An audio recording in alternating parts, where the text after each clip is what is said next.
आलमपुर नाम का एक गांव था जहां पर हर साल मेला लगता था।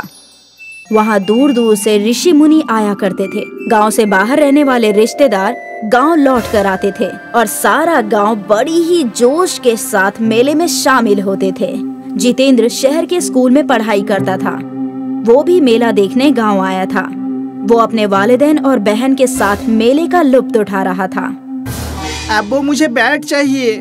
बेटा बैट तो तुम्हारे पास पहले से ही है। ऐसे मेरे बच्चे की ख्वाहिश पर पानी मत फेरिए आप। ये 2 दिन के बाद चला जाएगा। इसे नाराज मत कीजिए, उसे बुरा लगेगा। अब्बू मुझे चूड़ियाँ चाहिए। अच्छा ठीक है, तुम्हें चूड़ियाँ और तुम्हें बैट, सबको सब कुछ मिल जाएगा। जितेंद्र के घर वालों ने मेले का खूब लुत्फ उठाया। उन लोगों ने झूले की सवारी की और मीठे पकवानों का लुत्फ उठाया। आखिरकार 2 दिन के बाद वो घड़ी आ गई जो जितेंद्र बिल्कुल नहीं चाहता था। जितेंद्र को लौटकर शहर जाना था। उसने अपना स्कूल बैग लिया और अपने वालिदैन की दुआएं लेने लगा। दिल लगाकर पढ़ना, हमारी फिक्र मत करना। अम्मी जज्बाती होकर रोने लगी। जितेंद्र भी रोते हुए अपनी अम्मी से लिपट गया। अब्बू कितना बढ़िया होता अगर भाईजान रोज स्कूल जाकर शाम को घर वापस आ जाते, है ना? शहर यहाँ से 500 किलोमीटर के फासले पर है। जाने में ही दिन ढल जाता है, लौट कर आना तो मुमकिन ही नहीं है। तभी वहाँ एक पड़ोसी आया और अब्बू से बोला, बिरजू भैया, मालूम है ना, मेला खत्म होते ही गुरुजी हिमालय की जानिब रवाना होंगे। चलिए चलकर उनसे दुआएं ले लें, कहीं वो चले न जाएं। बस अपने बेटे को विदा करके आता हूँ। अरे जल्दी करो, वक्त बहुत कम है, कहीं गुरुजी रवाना ना हो जाएं। अब्बू मजबूर होकर जितेंद्र से बोले, बेटा बस अड्डे छोड़ने के लिए नहीं आ सकता, तुम दोनों चले जाना। अब्बू ने जज्बाती होकर बेटे को गले से लगाया और फिर वो बिना पीछे मुड़े पड़ोसी के साथ चले गए। जितेंद्र अपनी अम्मी और बहन के साथ अड्डे पर पहुंचा और बस में बैठ गया। बस जाने में अभी वक्त था, इसीलिए वो खिड़की से अम्मी और बहन से बातें करने लगा। खाना वक्त पर खाना और किसी से झगड़ा मत करना। भाईजान अगले साल आएंगे तो मेरे लिए क्या लेकर आएंगे? ये सुनकर जितेंद्र की आंखें फिर से नम हो गई। अचानक बस चलने लगी और जितेंद्र जोर जोर से रोने लगा। तभी जितेंद्र ने देखा कि अब्बू बस की तरफ तेजी से दौड़े चले आ रहे हैं और उनके हाथ में हवाई चप्पल है। जितेंद्र फौरन बस से उतर गया और बस चली गई। गुरुजी ने ये हवाई चप्पल दी है।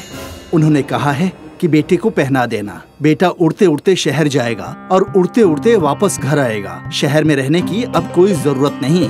सच में अब्बू? वो बहुत खुश हो गया और अपने अब्बू की लाई हुई चप्पल पहन ली। बोलो जय गुरुदेव। और अब जल्दी से स्कूल जाओ।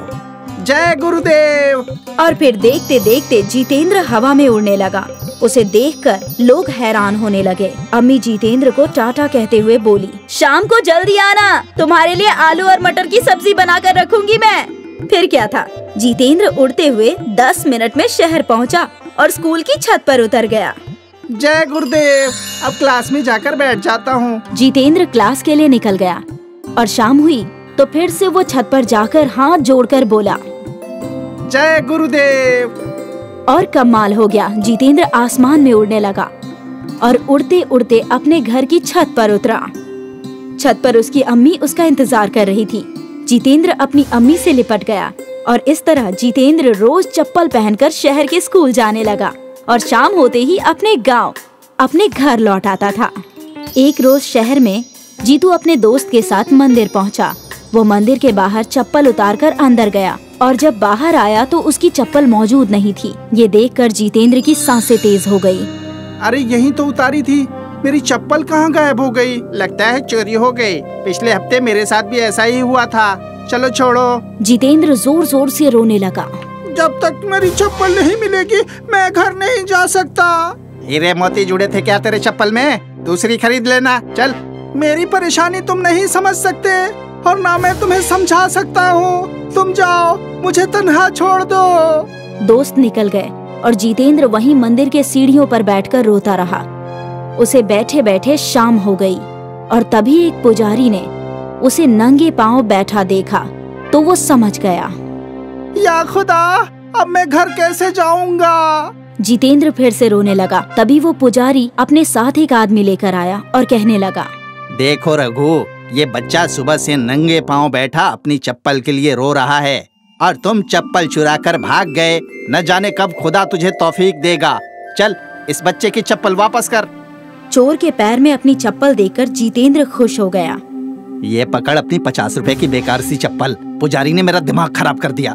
चोर ने चप्पल उतार कर जितेंद्र को दे दी और जितेंद्र खुशी के मारे रोने लगा। तभी पुजारी ने पूछा, बेटा ये चप्पल कुछ खास है क्या? जी बाबा, बहुत खास चप्पल है। ऐसा कहकर जितेंद्र ने उस चप्पल को सीने से लगा लिया और उसकी आंखों से खुशी के आंसू छलक पड़े। आलमपुर नाम का एक गांव था जहां पर हर साल मेला लगता था। वहां दूर दूर से ऋषि मुनि आया करते थे। गांव से बाहर रहने वाले रिश्तेदार गांव लौट कर आते थे और सारा गांव बड़ी ही जोश के साथ मेले में शामिल होते थे। जितेंद्र शहर के स्कूल में पढ़ाई करता था। वो भी मेला देखने गांव आया था। वो अपने वालिदैन और बहन के साथ मेले का लुत्फ उठा रहा था। अब्बू मुझे बैट चाहिए। बेटा बैट तो तुम्हारे पास पहले से ही है। ऐसे मेरे बच्चे की ख्वाहिश पर पानी मत फेरिए आप। ये 2 दिन के बाद चला जाएगा। इसे नाराज मत कीजिए, उसे बुरा लगेगा।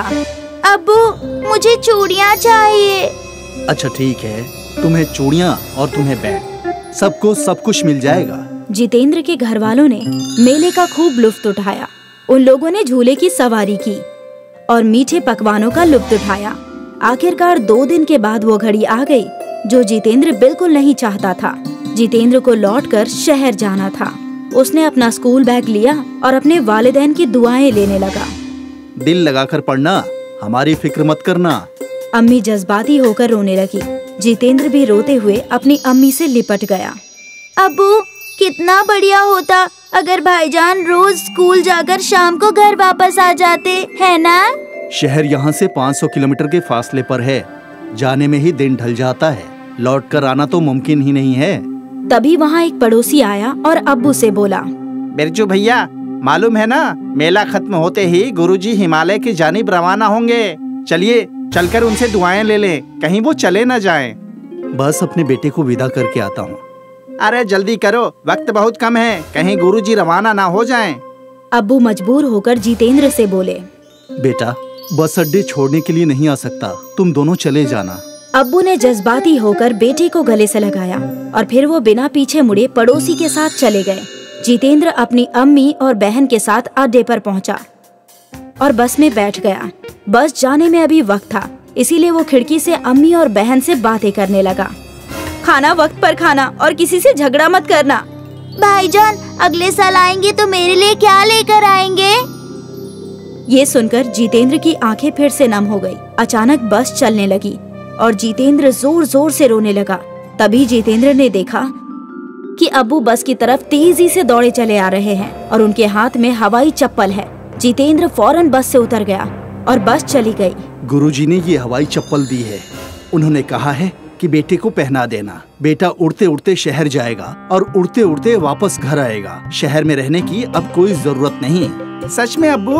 वो बहुत खुश हो गया और अपने अब्बू की लाई हुई चप्पल पहन ली। बोलो जय गुरुदेव। और अब जल्दी से स्कूल जाओ। जय गुरुदेव। और फिर देखते देखते जितेंद्र हवा में उड़ने लगा। उसे देखकर लोग हैरान होने लगे। अम्मी जितेंद्र को टाटा कहते हुए बोली, शाम को जल्दी आना, तुम्हारे लिए आलू और मटर की सब्जी बनाकर रखूंगी मैं। फिर क्या था, जितेंद्र उड़ते हुए 10 मिनट में शहर पहुंचा और स्कूल की छत पर उतर गया। जय गुरुदेव, अब क्लास में जाकर बैठ जाता हूँ। जितेंद्र क्लास के लिए निकल गया और शाम हुई तो फिर से वो छत पर जाकर हाथ जोड़कर बोला, जय गुरुदेव। और कमाल हो गया, जितेंद्र आसमान में उड़ने लगा और उड़ते उड़ते अपने घर की छत पर उतरा। छत पर उसकी अम्मी उसका इंतजार कर रही थी।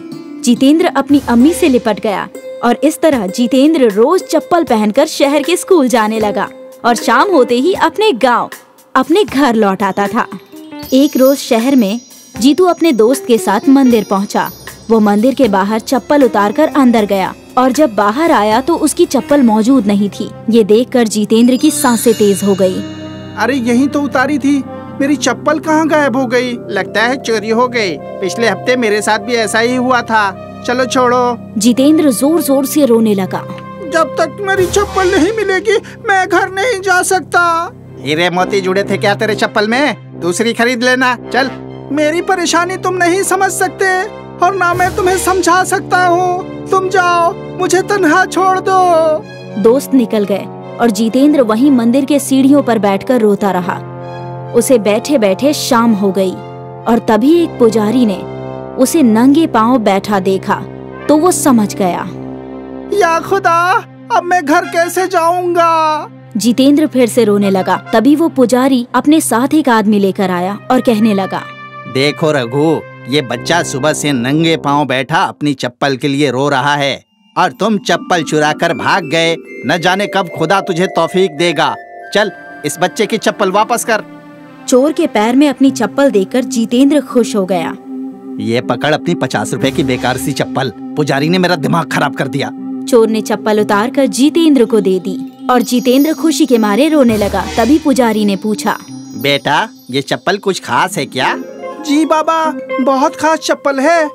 ऐसा कहकर जितेंद्र ने उस चप्पल को सीने से लगा लिया और उसकी आंखों से खुशी के आंसू छलक पड़े।